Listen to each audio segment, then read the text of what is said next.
Jamon iwan jaga walwa lino. Jamon iwa chijom liya talo. Thawj mo ka tuan kunya tano. Ono shian sa. Jamon wataku jika Thawj sa kilum yata thawlo. Nu tê ta mo nu chen nhau chia lùi mòn có xin của tình nhỏ giọt thâu yên hay luôn quan thiên tua có đê nhỏ nơi cảm chết cho luôn trong quyết na nghe lên thời của hai trao có cũng giọt xa có cảm ơn chia qua thì nhớ có luôn nó cũng mà lên thọ ở ship bùa bao xóa bao có tại dối gió chụp đi sự lo sẽ cũng gạo xì cũng sáng sẽ có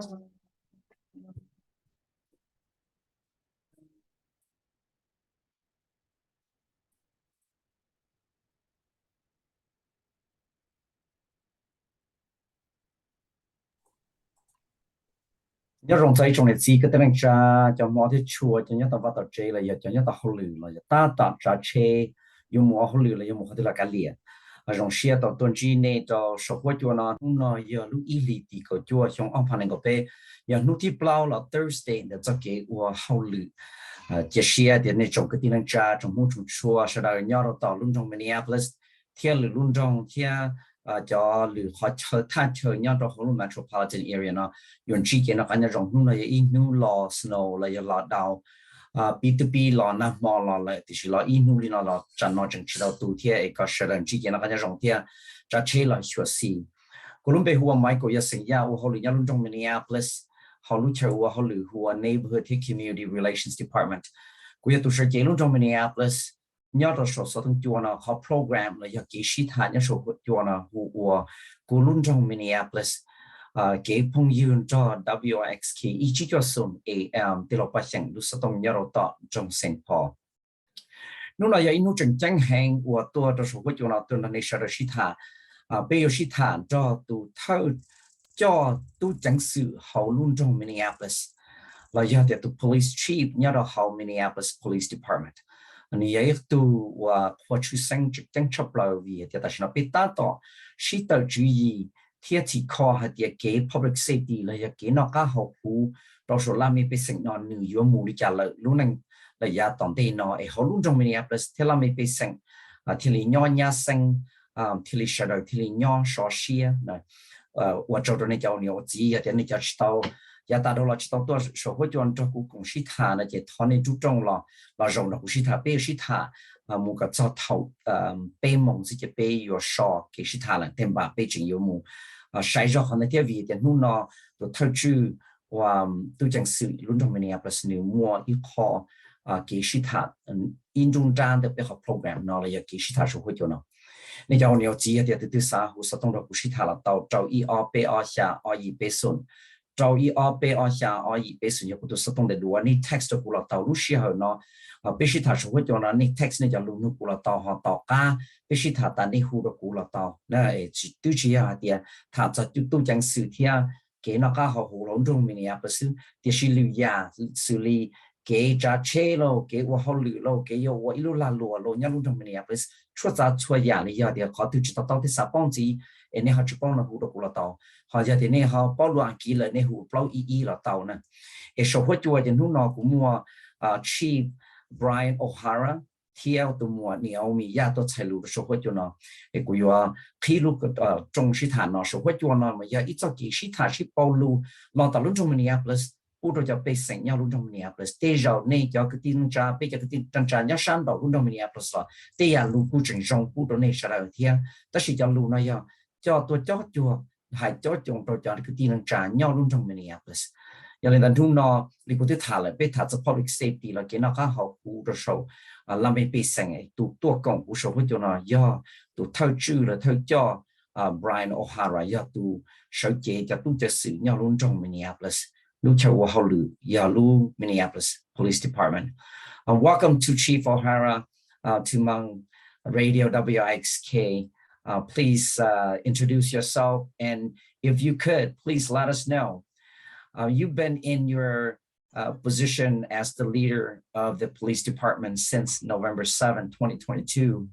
for those that may not have the opportunity and did not have the opportunity to go into one of your community meet and greet sessions. Could you tell us a little bit about yourself, who you are, why should people trust you, and just basically why you're here? Chief O'Hara, talk to the king to pay the body got the law how to tell John Yahu Kong Lu Minneapolis, how you to just not lead. 这条路搞一里底下就把那个阿拉了被一切知道某几个天那个是导致一了几个他个这个都听照背讲的这个的人站的手会就呢 Well, thank you, Michael. It's good to see you again. Since I've been in Minneapolis, I have been trying to get around to meet as many people in community as possible. Including meeting members of the Hmong community, the Hmong 18 Council, and some of the elders who I got to meet about 2 weeks ago at the New Dragon Hall in St. Paul. So I'm from Newark, New Jersey. I was a Newark police officer for 21 years. I was the public safety director in Newark, which means that I oversaw the police department, the fire department, emergency management, and 911. And then at the end of my career, I was the deputy mayor for the city of Newark. So Newark is a city that has had similar historical challenges to what Minneapolis faces today. Newark historically has serious problems around gun violence, serious crime, and also very significant challenges around police-community relations. In particular, in the last 5 years that I was in Newark, I led the police reform effort that was mandated by the federal government through a consent decree, a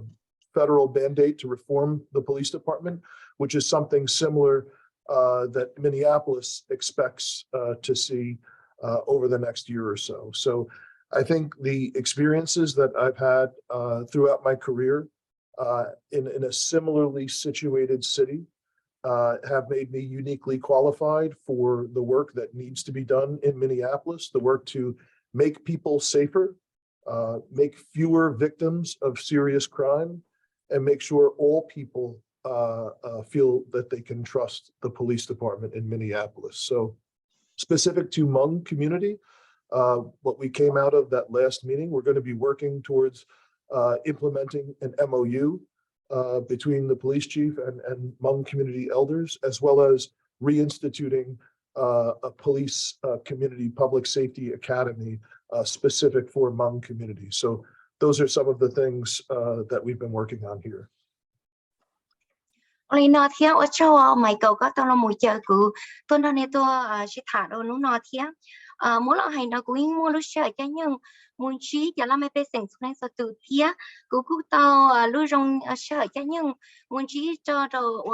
giờ tuổi thơ nhớ đâu tao là lúc có gì sinh theo anh đó cho liên tới theo rồi liên tới nhau anh thì ta lo lợ nhớ đâu tao là lúc Dragon Hall theo nhau trong ngoài sinh khó nó này ạ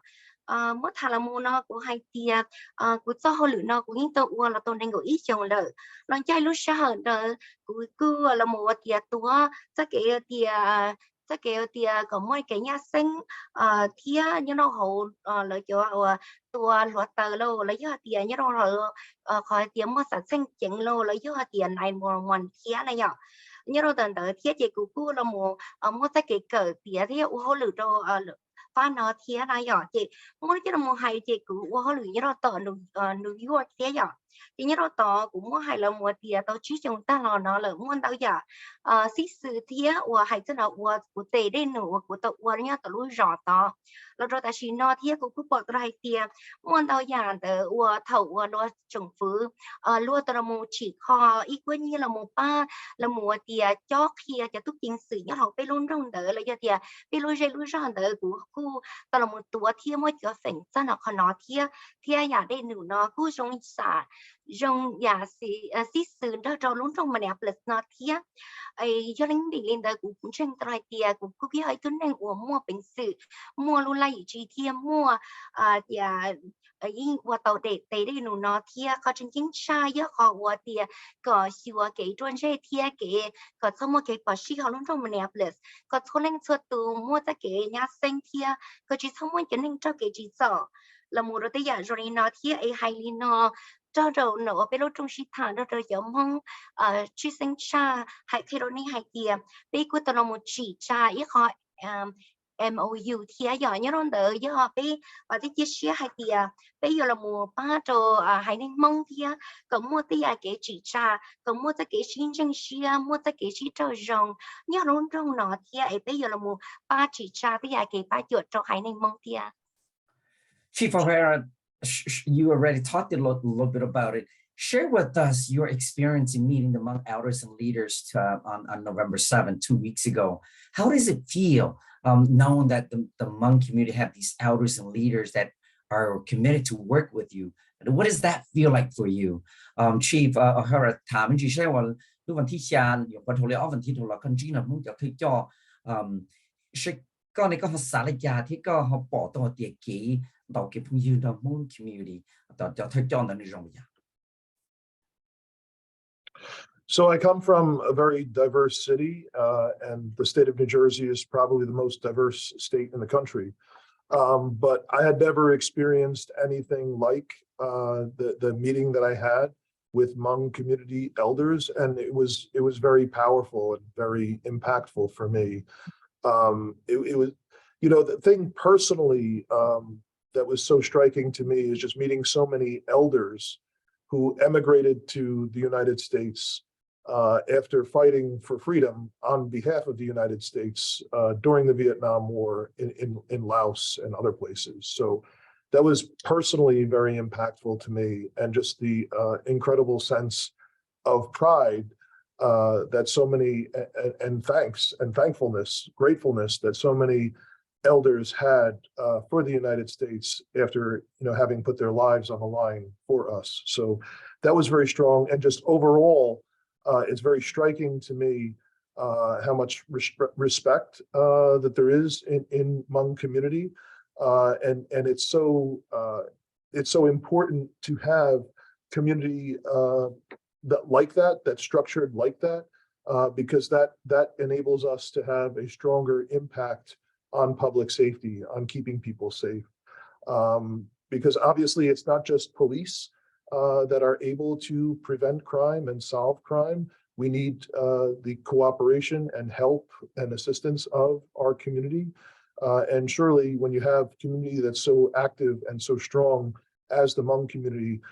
that can be very helpful for us in terms of reaching out and having meaningful engagement with all people that we're serving.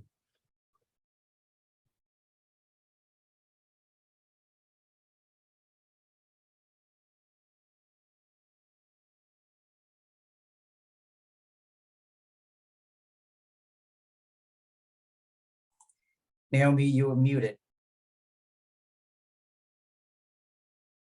Rong xé hành của tôi nông ra khó nó cây là lũ nó thiếp hay tia nhớ rong tàu của lũ giòn đời ở bên muôn tàu hành nên ở bên tàu là một họ lựa trâu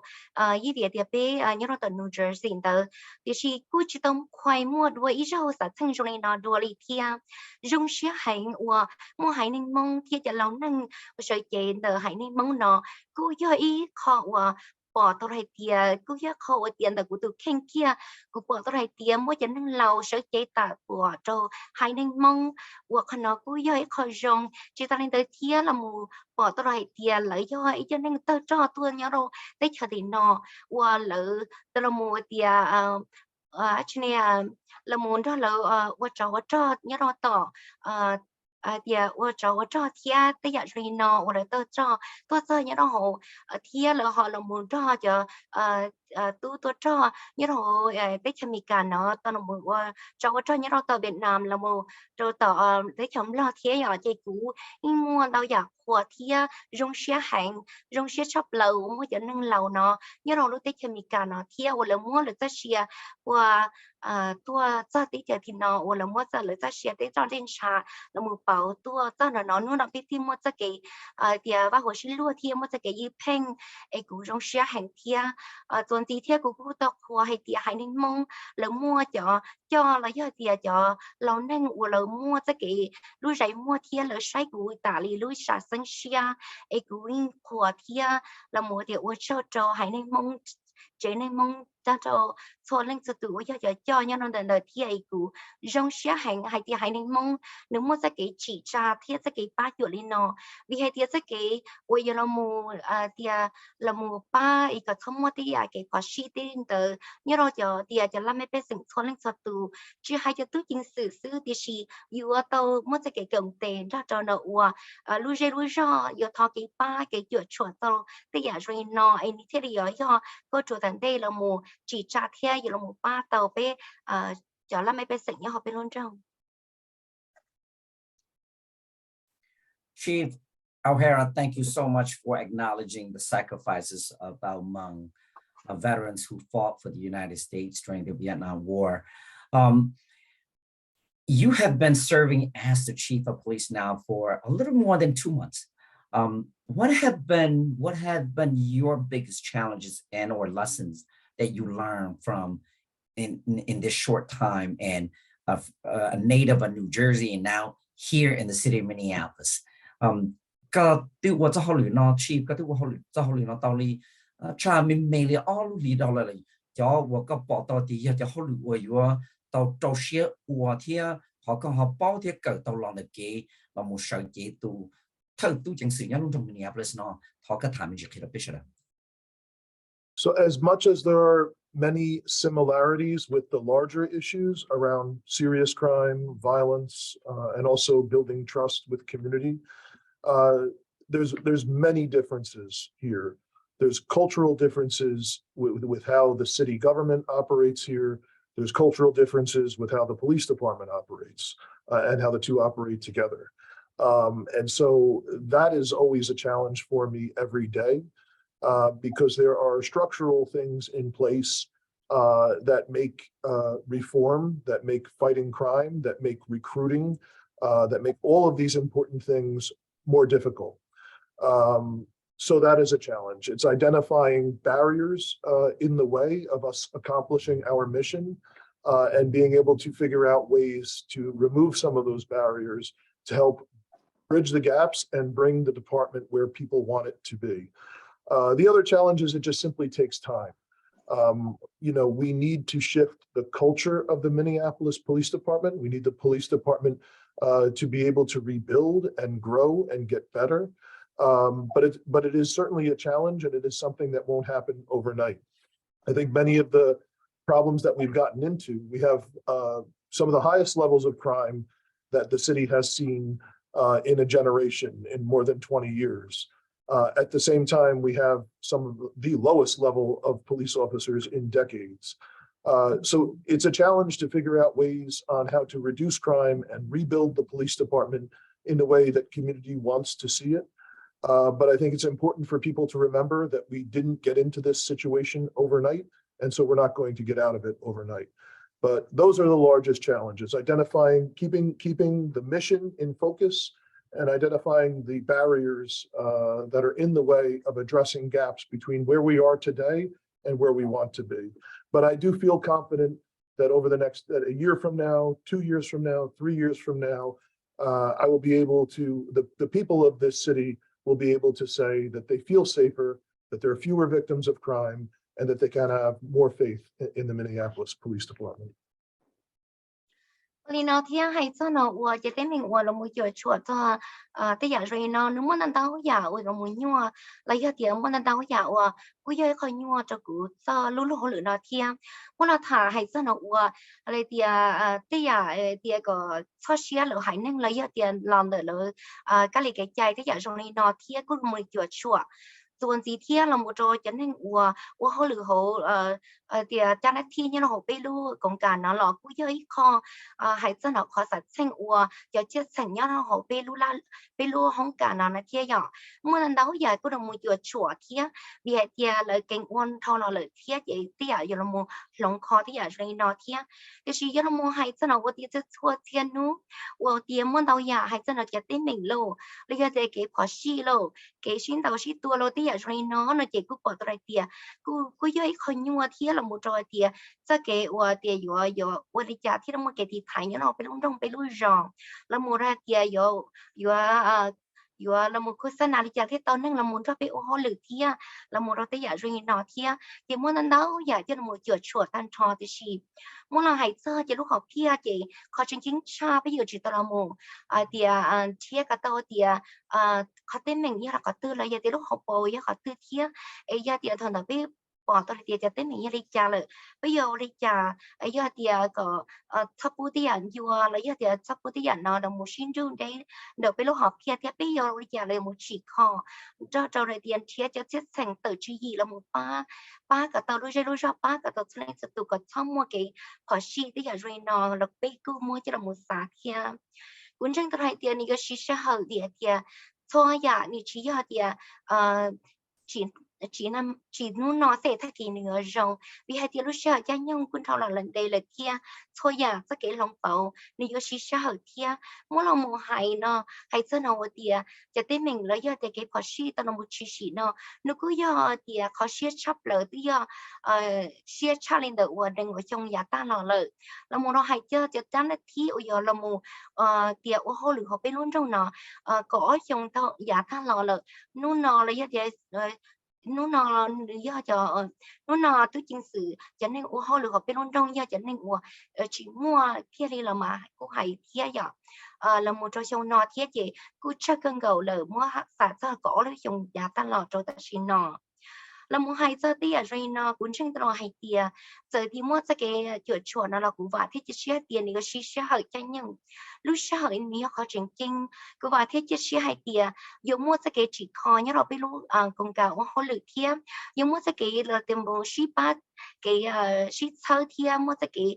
ship rửa cho để làm mấy cáiสิ่ง thôi lên từ ấy cũng chẳng tao hay tia tận đây nó giờ thì chỉ là tất kỳ nó là cũng chẳng tao hay tia ít dùng ói dùng bé dùng tận đây nó biết lúc rảnh mua giờ là dây dụ dùng mua cái công tệ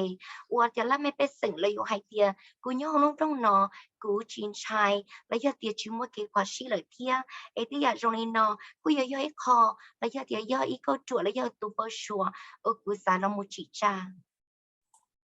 Chief O'Hara, one of the most important issues and ongoing issue and concerns for the Minneapolis resident is that it's the poor relationship between the police department and the community.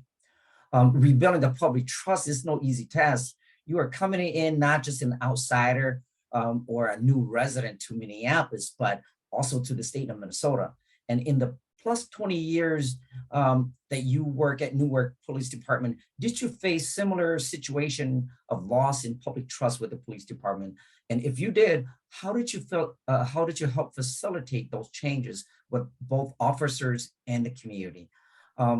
Tôi thấy cho O'Hara ít khó và tăng mạnh của lo cho plan họ luôn trong Minneapolis mà cái và chỉ trâu trong trò và để làm mấy cáiสิ่ง trò luôn chờ tu chẳng sự nhau luôn trong Minneapolis. Bây giờ thì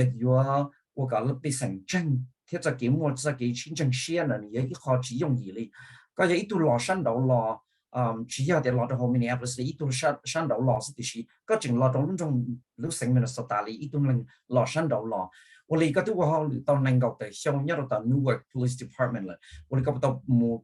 博來有啲冇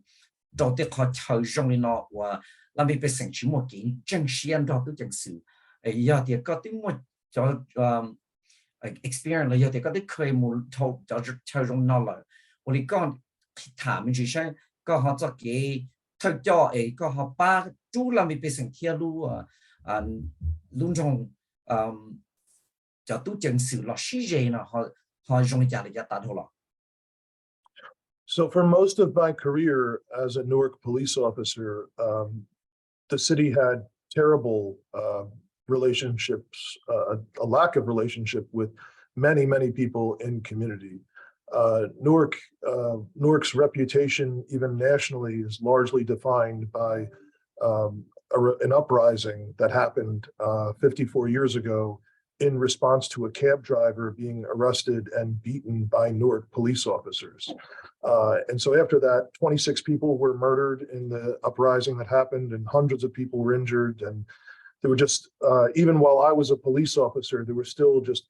properties that had been damaged in those riots were still left abandoned and vacant lots. And the scars of that very much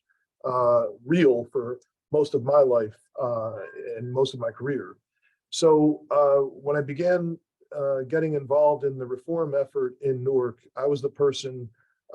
who had to come out into community and organize community meetings to have input from community as the police department moved forward to change policies and training. And so most of the time while I was doing that work, people were just angry and voiced that at me because they were angry at the police department for all these years. And so what happened during that process was people saw that we were serious about trying to make change, that even though we would come have a meeting and people would just yell the entire time, we would still keep coming back,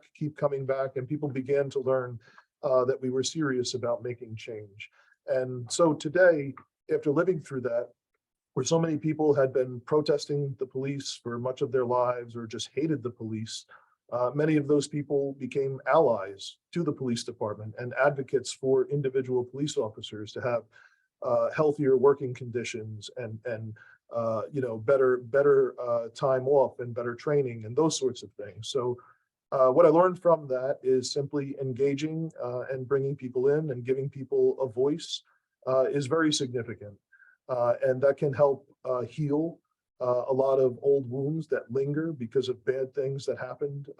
to police. And I think that's the only way forward. I think that's the way that we will have to go forward as we eventually have court mandates to reform the police department in Minneapolis. We will have to be present in community. We'll have to find ways to have meaningful engagement with community, involve community in that process, and sort of find ways to engage meaningfully with all different communities throughout the city in non-law enforcement ways. So I think today we have a very serious problem around how people perceive the Minneapolis police, and for good reason. There are plenty of bad things that have happened here, just like there's bad things that have happened in policing across the country. But I think going forward, we have to dedicate more time, more energy to try and engage with our community in non-law enforcement ways, particularly with young people in our community, so that we can have some sense of building trust and in some cases, building relationships with people that never existed here before. Ceev, I'm going to ask you one more questions before we go to our interpreter, because I know that you have to leave really at 2:30. My next question to you is, how do you see now as the new chief, how do you see MPD, Minneapolis Police Department, improving how to better serve all its residents, and especially the Hmong resident in the city of Minneapolis? Có thể là tụi thấy cho là có bỏ tao thì dùng một tầm đây câu chuyện tầm đây là dùng我哋家cái thì là ba có tu chẳng sự nó này là một sau đó tụi chua cho làm bị thành thiết bị cho bị thành Hmong. I think that's an incredible challenge, but I think it's central to our mission. I'm sure most people know that many hundreds of officers have left the police department in Minneapolis over the last 3 years. So as the department has gotten smaller, at the same time, the level of crime has risen dramatically. We have fewer and fewer officers available to do the most basic functions of the police department, to respond to 911 and to investigate serious crime.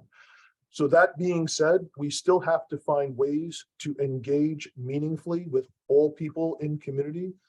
because now is the time that we need that the most. And so going forward, there's going to be very deliberate efforts to do that, to find time for police officers in precincts who, in between answering 911 calls are actively engaged with members of community. But we also need to find ways to remove barriers to be able to recruit more police officers who are young people from the city, more city residents that are more reflective of all the diverse members of our community. And that includes members of Hmong community who are here. So to the extent that it is oftentimes more difficult for people from cities, people who grew up in cities to become police officers, we are going to be working to remove those barriers and to find ways to bring more residents onto the police department, because we believe if we are able to get more people who have a deeper connection to the city, then we will be able to have more officers, who will be better prepared and better able to police all of our communities here with the love and respect that they deserve. Chief, thank you so much for your time. I know you're busy. You got to leave at 2:30. I already took a minute with your time. Thank you so much for coming in. God bless you. We trust in you, and we look forward to working in partnership with you, the Hmong community, that is. And thank you so much for coming on Hmong Radio. Thank you so much. Thank you, Michael. Good to see you. Yes, sir. Tôi muốn nêu mình cái và tháo chỉ này cho nên chỉ cái tên trả nhớ số phát chùa tôi thay cho và tôi chẳng sử dụng Minneapolis nhưng mua ít hot tight schedule cho tháo on một cái chương trình thì lên là nhưng tôi thấy all là on ngày lúc ta cũng nuôi lại tôi muốn nêu mình cái một sai đó cho nên chỉ cái tên trả处理掉了我知道。我说天要得去在到还是有给的老那哈热路子不得过天一点的孩子呢我这个的了么孩子呢路热呢那样孩子呢这个心情是要让的呢古正来的việc để cho tới mình nó được có tao một chỉ mua là nãy giờ cho con nó hay cho nó của luôn trong của họ lử giá ta là như là tao lử gọi tao nó muốn là mua hay là nó kia là giờ tao chỉ chấp đó lúc chồng giá ta là rồi lúc sau thằng tao của chính hay thứ chính sự mỗi khó sát thanh tao chú sĩ bây giờ thì lúc trên địa thằng tao chỉ cho thứ chính sự tao là mua xin tao xin tua kia nãy giờ thì lỡ tua giờ cả giờ nên ở trong tụi nên một thằng linh đã ít buồn lên của trong mỏ thì này nhỏ, giờ con nó cứ giờ các sinh lo ở tàu một chỉ mua như là họ thìไปรุ่นtrong đó thì lúc sau đó cứ giờ thứ chính sự nhỏ, giờ thôi giờ con nó chỉ là một lòng bảo cho của lúc nên của cho họ lử thì giờ rồi nó kia giờ thầu nó giờ thì là một chỉ trà ý à cái ba chiều rồi giờ chỉ sẵn là một chỉ trà cho làm mấy cái sẵn cho họ luôn trong đó kia chị cú giờ nó tàu thời nhá nó tàu kia chị cú tao một chỉ trà kia là muốn cho là mấy bé sinh đỡ hay nên cho là một tiền mua lưu trong là một rau xí thả hay cho là con nó kia thầu bé lưu trong xí thả đỡ muốn tao đào dạo tao chỉ xí kia sau này tao cho nên nó nếu cú giờ cho nên mua cái khí mua cái lấy hạt tiền cho cái gì tao cũng chọn tao giả kia chị mua cho đồ thì lần xuống sau tôi chính sự kia này nhỏ chị mua lần đầu giả trái thì bé một chú trung rau xí thả lấy tôi cứ tao thề bé tới giả rồi nó là pin xí thả ta là chắc cá mù li à bây giờ chắc cá mù li thì bây giờ cái là bao nhiêu tiền bây giờ lòng khó chỉ đua khai châu họ lừa nó đua chia có mua khai chết thành quả sử dụng cho thôn linh sự tù này ạ giờ con nó cứ vậy khó chia nên nó mua đầu giả của tao là mua tua bay từ trả việc thì là du phụ tu chính sự là du bé việc gì mà cho nên nó bé cứ mua cái thì chỉ cho rong kia lời cu lòng bảo là một bé tu phong ý tôi như giống hoặc là muốn cho bé cái công tệ là cũng là một tờ xua cho bây giờ tôi chính sự kia ấy cũng trên trái thì còn nó nhiều xí sẽ hở việc thì nhiều ba chữ cho tôi chính sự thiên này cũng là một chỉ trà cái chai của bé là một khía phải tới đây nữa là cho tất cả của giờ là một ba thì cái cỡ cho nào tôi chính sự thiên vậy thì còn nó cũng như kho cũng trên trái thì có cho tận đây nó của bây giờ biết tao chỉ biết san nó thì mới sợ cho nhưng rồi chỉ là mấy biết sinh lấy cho là một tờ xúa khi tao thì lúc sẽ hợp tới số nó nó quy với kho trong đi trả cho lỡ cho nó mua tiền kho lỡ tụ mò này tiền kho lỡ họ cái餐的或者都mua这个起然后lúc sẽ lấy cho cái chú châu là nợ của cho nên của họ lựa tôi chính sự thiên cứ bỏ tao hay tiền thôi ya này cứ yo kho ô tiền mua cái công ty thiên chú trọng là một rau nó chỉ là mình bị sinh ship thải ya mua tiền mua gì ya yo kho chính kho nó cứ yo kho cho tiền lo tiền nó tiền chữ tiền lo tiền sản là tao một tiền gì bây giờ chỉ tao là mua cái công ty cho đó là mà bị cho là mình bị sinh và bây chỉ cho là một tiền sĩ sẽ chạy là một chú là ya một nhà ít nên từ ở bây giờ mua chú trọng là một rau cho là mấy cáiสิ่ง sau này chỉ thả là một chỉ kho thiết tới chỉ gì bây giờ nó cứ yo kho rong khoที่mình ta xin nó kia yo kho lo chấp lời nếu cứ yo kho tiền ta xin nó biết chỉ một tu chính sự và là cả kho nhưเราไปลงไปลงละกาเลยเทียไอ้เป็นจริงตลอดให้เตียที่ไปว่าที่จะเชื่อเตียจะตุ้นใส่ลัวโอ้ยเตียเลยเนี่ยเกิดมูโจฟ้านอไปสาถอเจอเลยเทียต้นเรากงเปเทียต้นเราไปว่าเราเก่าโอเคvì hay tia chấn năng của nhau nó bị luôn trong nó rồi xua tụi làm mấy cái sảnh nhau bị luôn trong nó của nhẹ thiết xả là một cậu của tây đây đừng nó rồi nó bí xả chừng tao hay tia chấn năng nó lấy mồm luôn xia đó po thiết lấy mỏ xia đó cái lấy tia tây đây nữa là giờ là một ua thiết ba chỉ khó rồi luôn trong là nó thiết cho nên là nó cũng bỏ tao hay tia thôi ya hay sẽ nó khó nó cũng yo ít khó và bây giờ bỏ tao hay tia yo khó rong vì hay tia uốn trên tao hay tia tao ya uốn tao một chút xí giờ tia là nhớ tới là chỉ nhớ là bây kia xí tia cho nên uốn giờ là một ô lử lỡ yo cho nhân nhớ họ luôn trong lỡ khi đi mua xí tia lỡ cú yo mua xí tia lú chuột sao cho là mấy cái sinh uốn nhớ họ luôn trong cho ít quan gì tia 我叫你要每天在那几个等家，并且或是他做我 Chief O'Hara 了呀，都他叫都经是人家伦敦 Minneapolis，和我 O'Hara Brian O'Hara 我 O'Hara，我找到你要每个都说过就那从先几个天我找那我的起码是他去护士冬天去谈这些的，旅和手等等那边是他的起码是到了从先。cho nên chỉ có tên là luôn trong mình bây giờ lúc chắc tới yêu kia đó này sẽ là địa be xong là be tàu là giờ lúc xưa ta chỉ là be tàu dài nó tàu inch là giờ tiền tàu snow là đào tàu hành lý mà đi sai tàu là thì giờ trong linh đạo là giờ tàu cao và plus mong giờ snow tu từ từ nó chỉ cho vài cho chế của này giờ ý của con nhau sẽ được cái này tàu mù của cho snow đầu này họ sai qua là giờ cho cái tàu cái tàu lòn này lúc vào lúc chế bây giờ thì cho chế của mua li ở khu qua đó số nhau là nó chỉ năng够 plus mong này chủ tàu tàu cá sinh nông chế là này chủ tàu mù và cầu cho sinh nông đầu tệ cho nên làm một cái tàu cái tàu là theo li làm một tàu này khi linh nó cho chạy nhau luôn trong mình nhà phải tháo cái sự đời làm một cầu sinh nông đầu trong linh đó giờ thì những chim cầu nó chỉ giờ thì luôn trong mình nhà phải cho nên qua hồi tôi bỏ chỉ cầu nó chỉ tên bạn là dù mua thiết kế trong này là thu chip bao đó là thiết kế nó mà tên đại do ở bộ năng够chua đô la nè, ý đại thiết kế thì giờ thì lu trong mình phải stop bỏ hay thì có lúc chế nó cái chỉ qua cho snow tập cho snow lo nó mình lo tan đó giờ thì cái sắp bóng chỉ cho nó làm tàu PEE cho vậy thì cú yang mong của sản đây tôi mong thả này thì cái nụ cho lù nó cho trồng rồi là mà khi được có gì cần tàu ra cho nó lại hai nhà rồng kia thế chỉ ta lên đó lúc chạy snow làm tàu nó lại chỉ thao cái này chỉ cái tên trà cho chạy những tầm nhà phải thao cái này chỉ cái tên trà câu snow luôn tại khó nên luôn có ra chỗ nên cho nên cho không cho lỡ tôi thâu cho không khí nhẹ nữa nên cho garbage là cho khí nhẹ bỏ chơi thiên này lúc thông thâu cho recycling là cho yang lô cho hư lô cho recyclable item đó là nếu muốn cho đầu lúc thông này nên tổng cầu cho snow tới thế cho cả lúc thông nhau gì nên lúc kia họ cũng vậy trong một snow ấy họ thì cho luôn trong mình áp tôi thâu là thì thâu tôi dùng gì đó này họ giờ thì có chuyện này nhau gì cho fire hydrant giờ thì cho qua thì lúc lia và này cho và nhiều gì bỏ rồi có tiền luôn những gì bỏ lon thì lúc lia lại mua lâu cho nên thì cái để là khí đề cho đây tôi một chuyện cũng nhiều là tôi thì là lúc fire hydrant này chúng ta ba cầu snow gì đó tới thiên là thiên là đó này cho nhiều gì chỉ ta lên đó là cái này cháu nếu chỉ bao hạt lúc xưa nó thì lost nó là chỉ lúc trong Minneapolis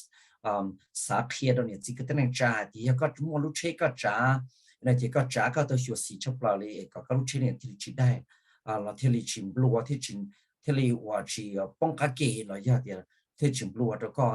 có thì li nhỏ chúng ta bằng hậu có lúc xưa có trả chơi thế ta lên đó thì có đại họ từ là con tàu chua ý thọ đó là thì có lúc phải là tua đi chả nó đó họ từ là thì tao có lúc chơi tua là đại họ từ là chỉ có nhau từ họ có lúc chơi có chỉ sao tao có lúc chơi như vì cái mua cho chơi mù là đòn tàu thì chỉ trồng co là có thì chìm lạnh cái tàu trong thì họ một tăng bằng chỉ cho co nó này khi lên tàu lúc chơi xia hẳn tu nó nhưng lúc trong mình này phải stop tới cho chỉ gì bút choเนี่ยchỉ có tên trả thì giờ mà cầm ba tàu chỉ cầm ba ít cho không đâu có lúc chơi nữaอย่าลิจอลัวไปหัวเดีย jumper cables เลยจอลัวช็อตไฟตัวแต่มาก็ลุ่มแบตเตอรี่ชัวเขาเลยแล้วก็มันนี่โตแล้วก็ลุ่มแบตเตอรี่อีลูกเรามัน jump เลยเราโตตรงนี้ลูกเทก็ลุ่มไฟตีตัวจานอีคอเขาเนาะอีคออย่างเดียวก็ไม่จะมองซูเช่ที่จะมองแล้วก็การจอเราก็ลุ่มเช่ที่เขาก็ลุ่มเช่ได้แล้วก็เทียนลีเราก็ลุ่มลอยเขาก็จากก็ลุ่มเช่หมู่เลยเท่ากันน่ะหนึ่งเทียนลีย้อนล้อตัวจอนเลยหนึ่งก็ลุ่มไฟเทียนเต่าthế chúng ta lên đó giờ có mua sữa thế giờ họ dùng chấp lại thế giờ thì có mua ít chắc có snow cho đó họ có đủ phải thế ít lúc tăng không bị nữa nè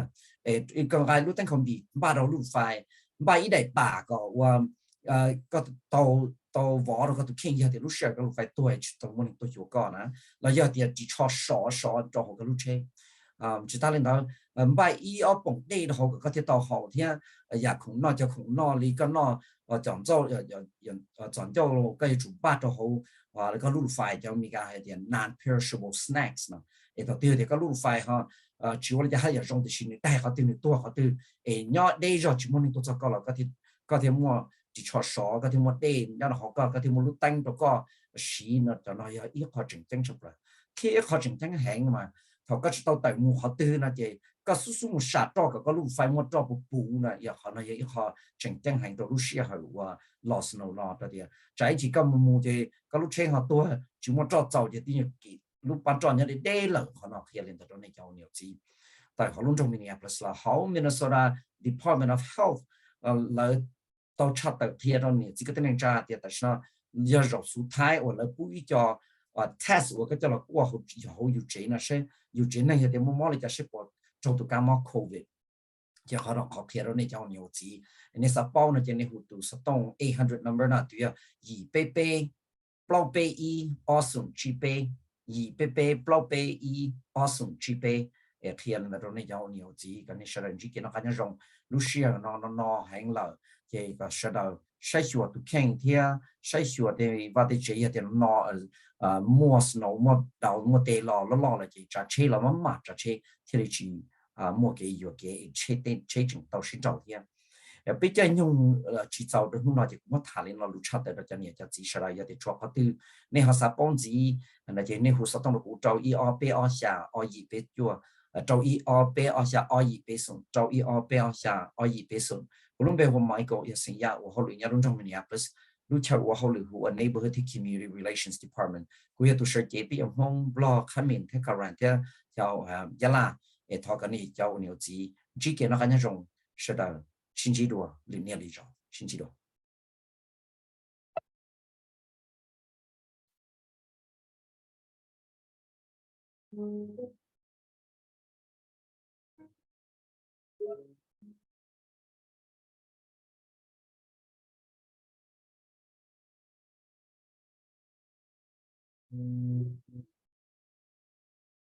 chỉ lúc sau này chỉ rằng gạo nó trở hậu cần cho xe chả mỗi nụ thư ở cái lúc mỗi chỉ tao chỉ cần trái mỗi thiên chỉ có lưng bay thở hậu cần cho lời địa tiếng này nó có tàu lúc cố lại giàu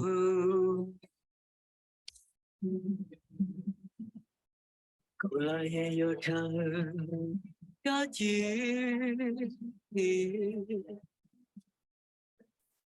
yêu thiên nôn đời người mua tiền bạn cho hay tiền ở những gió thương qua cửa xa ya thiên nói yêu chỉ muốn cứ nó cả cơn như say lừa cơ mưa yên sao luôn đón nữa tay giờ trên bao cha lại từ giờ chỉ nhỏ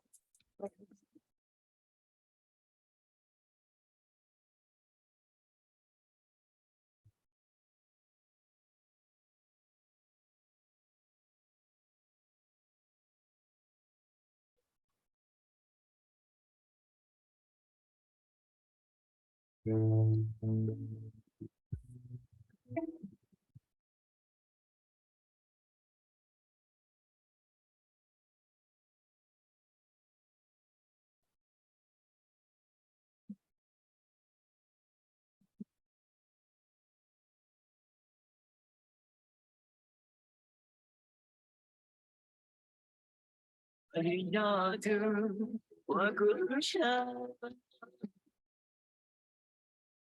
ya thiên nói yêu chỉ muốn cứ yêu nó cả tạo cơn mưa say